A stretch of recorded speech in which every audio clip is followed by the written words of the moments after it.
এবং economic management, financial management সব কিছুই মোটামুটি ইনস্টিটিউশনগুলো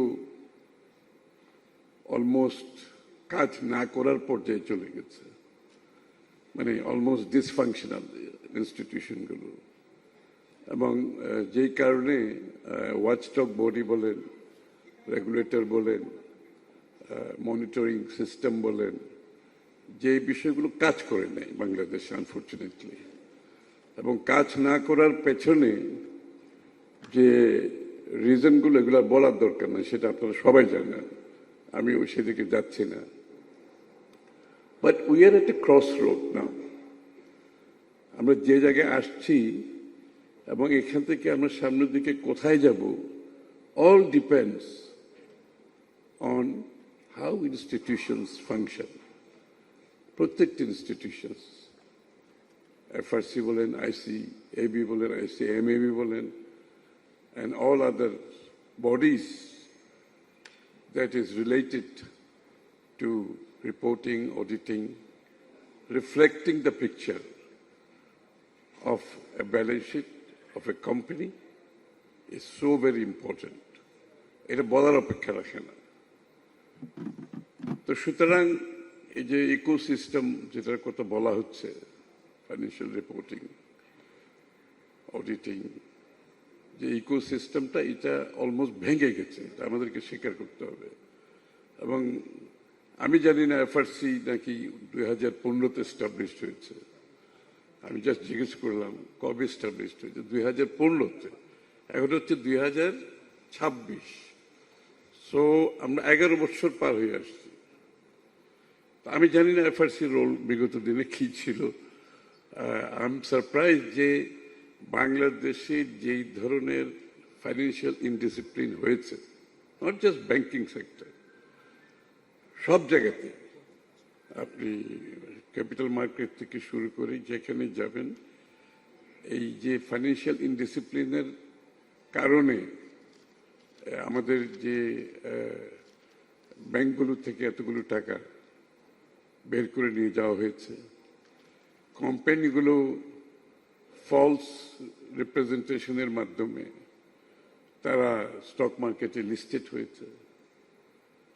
এবং ওই যে একজন বক্তা বলে গেছেন, তারাই বেশি, যারা ফলসলি ওখানে লিস্টেড হয়েছে তারা হাইলি ট্রেডেড কোম্পানিজ।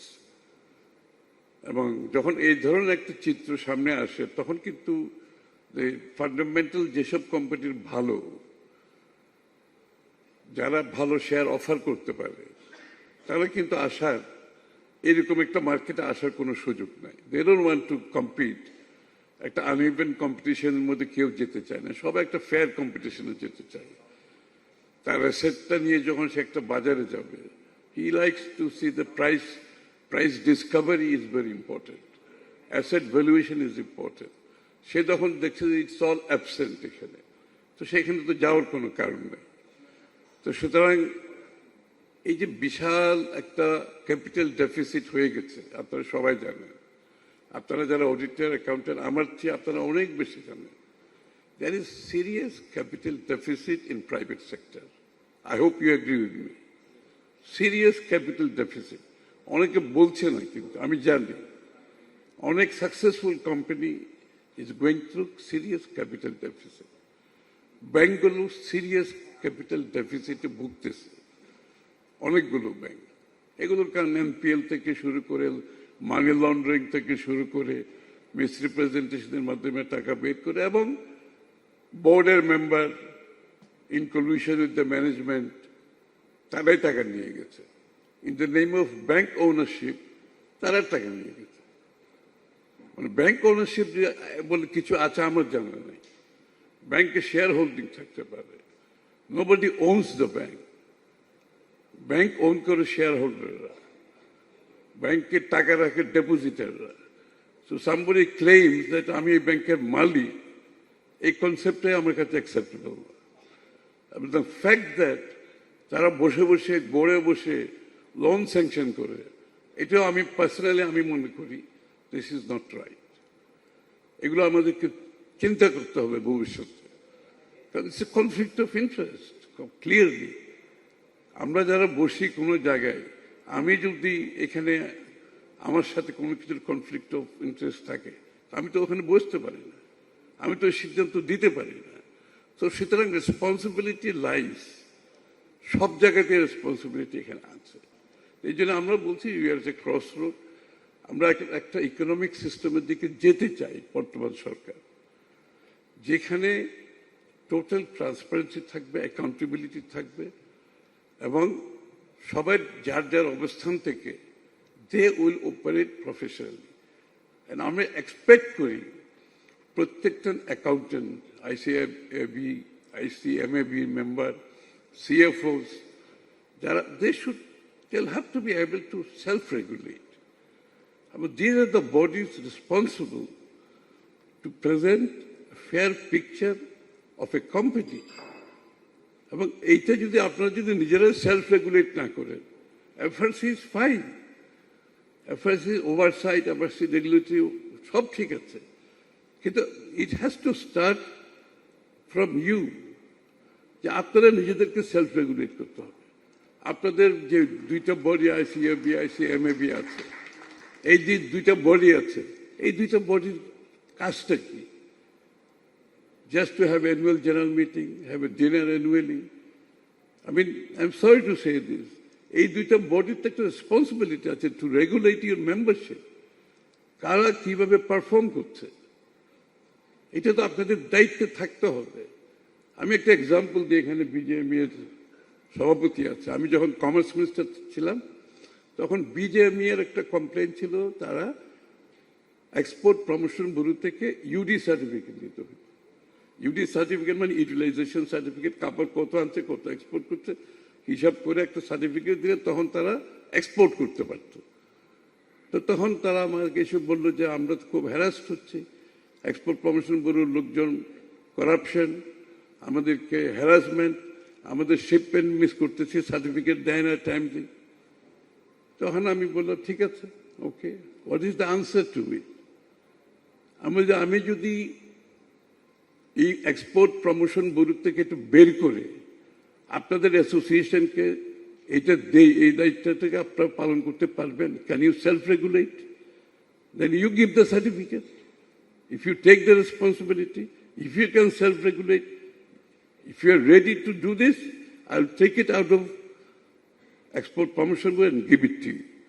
ওরা বলছে আমরা, আপনি আমাদের দিয়ে দেখেন আমরা পারি কিনা। So I took a big risk, কারণ সরকারের একটা এত বড় কাজ আমি বের করে একটা প্রাইভেট সেক্টরে দিয়ে দিচ্ছি। ইটস এ হিউজ ডিসিশন, এটার অনেক রেসিস্টেন্স আছে, অনেক প্রতিবাদ আছে, but I defied everything and I did it, I gave it to them. আজকে পর্যন্ত এটা ভালোভাবে কাজ করছে। আমি এক্সাম্পল দিচ্ছি এই জন্য। এখন আপনারা সেলফ রেগুলেট করেন, FRC is there, fine.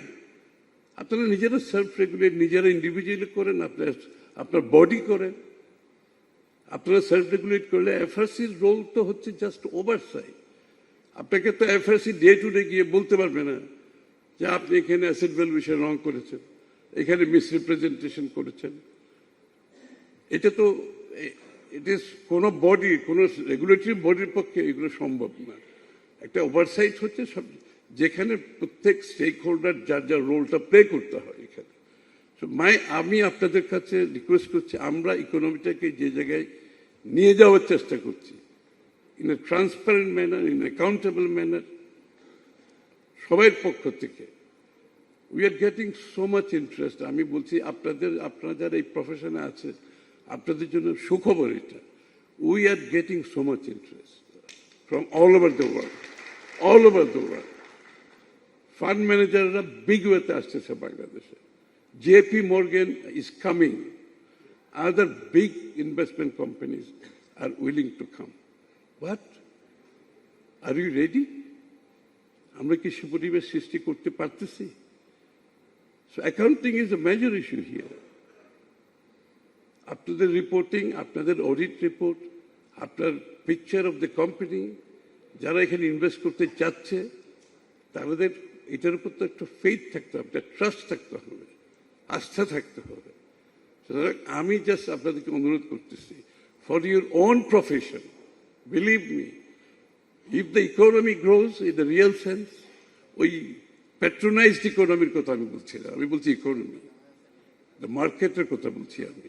When the market grows, economy grows, you grow with it.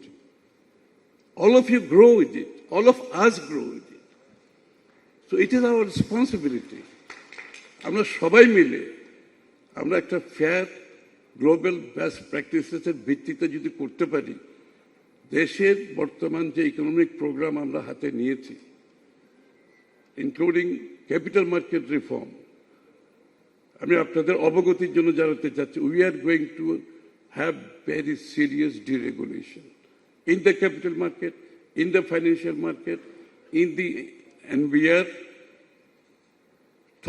যত জায়গায় আছে আমরা কিন্তু সিরিয়াস ডিরেগুলেশনে যাচ্ছি।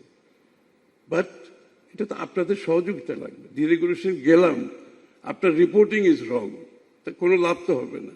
আমরা যেটা অ্যাচিভ করতে চাচ্ছি, একটা এনভায়রনমেন্ট ক্রিয়েট, দেশের domestic investment, foreign investment, foreign fund managers, এদেরকে এই জায়গায় আসতে হলে তা আমরা সবাই মিলে আমাদের পক্ষ থেকে সবাই দায়িত্ব পালন করতে হবে।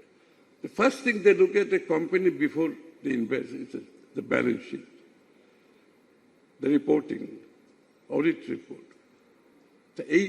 এইখানে যদি ওরা এসে দেখে যে it is not up to the global standard, accounting প্র্যাকটিসের পরিপ্রেক্ষিতে যেটা নাই, ওখানে তো that's the end of the story. এরপর আর কিছু ঘটবে না কিন্তু। সো আমি জাস্ট আপনাদেরকে রিকোয়েস্ট করতে, there is a huge investment opportunity এবং investment interest in Bangladesh right now. Inshallah, foreign direct investment fund managers, big investment companies, they are all interested and they are coming. Every day, আমি প্রত্যেক দিন কোনো না কোনো fund ম্যানেজারের সাথে meet করতেছি, which I have never seen in my whole life. বিশ্বাস করেন, never seen in my whole life. এবং তারা বলতেছে আমরা হংকংয়ে বাংলাদেশ ডেডিকেটেড ফান্ড ফ্লোট করব, $1 বিলিয়ন ফান্ড। আমরা লন্ডনে করব, আমরা বাংলাদেশের ডোমেস্টিক বন্ড ফ্লোট করতে চাই। তো this is big business, this is economic big drive এগুলো। তো আমি জাস্ট এটুকুই বলবো যে আমরা সবাই মিলে কাজটা যদি করতে পারি, আপনারা যদি সেলফ রেগুলেট করেন, আপনার বডি যদি আপনাদের আইসিবি, আইসিএবি, এমএবি, আমরা সবাই মিলে ইন্ডিভিজুয়ালি আমরা এই কাজটা করি, অ্যাকচুয়ালি শর্ট সাইটেড হয়ে কোনো লাভ নাই। আমাদের জাতিগতভাবে আমরা এমন হয়ে গেছি, উই আর কালকে পরশুর মধ্যে আমাকে সব কিছু করতে হবে। বাট আমি একটা এনভায়রনমেন্ট ক্রিয়েট করতে হলে এটা তো আজীবনের জন্য হবে, আমাদের সকলের জন্য। সো আমি আর কোনো বক্তব্য দীর্ঘায়িত করতে চাই। থ্যাংক ইউ ভেরি মাচ আমাকে ডাকার জন্য।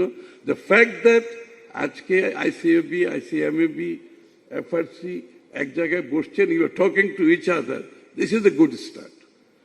অ্যান্ড এইখান থেকে আমরা এখান থেকে সামনের দিকগুলোতে let us work together and achieve what you want to achieve. Thank you.